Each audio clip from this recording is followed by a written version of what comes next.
ሰላም ጤና ይስጥልኝ። በዛሬው የአፋን ኦሮሞ ትምህርታችን አናቂ ድምጽ በአፋን ኦሮሞ እንዴት እንደሚወከል እንዴት እንደሚነበብ እንግዲህ አናቂ ድምጽ ሰገሌ ሁዳ ነው። እንግዲህ ሰገሌ ድምጽ ማለት ነው። ሰገሌ ሁዳ አናቂ ድምጽ ይሆናል። በአማርኛ የተለመደ ድምጽ አይደለም። ግን እንዴት ነው የሚሆነው? ለምሳሌ በማዕከል፣ ማዕረግ፣ ማዕዶት የመሳሰሉት ቃላት ውስጥ አናባቢ ፊደል ነው፣ ግን ተነባቢ ሆኖ ነው የገባው። ይሄ እንደዚህ አይነት ቃላትን በቆቤ አፋን ኦሮሞ ልትጽፉ ብትሉ አናቂ ድምጽ ይፈጥራሉና በአፖስትሮፍ ሳይን ተጠቅመን እንጽፈዋለን። ስለዚህ ሰገሌ ሁዳ ሰገሌ መለቶ ሁዳ ወይም አፖስትሮፍ ሳይን ተጠቅመን እንጽፈዋለን በአፋን ኦሮሞ። ሰምታይምስ መለቶ ሁዳ በኤች ሊተካ ይችላል ማለት ነው። በኤች ሊተካ ይችላል። ሁሉም ቃላት ላይ አይደለም፣ በአንዳንድ ቃላት ላይ። እንግዲህ ብዙ ጊዜ የተለመደ ድምጽ ስለሆነ የተወሰኑ የአፋን ኦሮሞ ቃላትን ወስደን እንመልከት።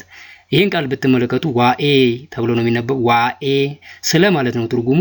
እንግዲህ ዋኤ ሲጻፍ ደብሊው ደብል ኤ አፖስትሮፍ ሳይን ደብል ኢ ይሆናል ማለት ነው። እንግዲህ ኤ በአፋን ኦሮሞ አ ተብሎ ነው የሚነበበው። ኢ በአፋን ኦሮሞ ኤ ተብሎ ነው የሚነበበው።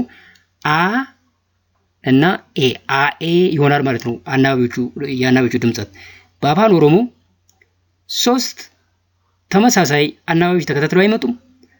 ሁለት የተለያዩ አናባቢዎች ተከታትለው አይመጡም።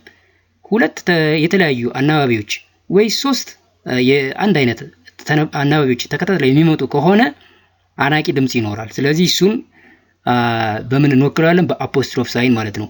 አና ኤ እዚህ ጋር ተከታትለው መጥተዋል። ሰገሌ ሁዳ ፈጥሯል። ዋኤ አፖስትሮፍ ሳይን እናስቀምጣለን ማለት ነው።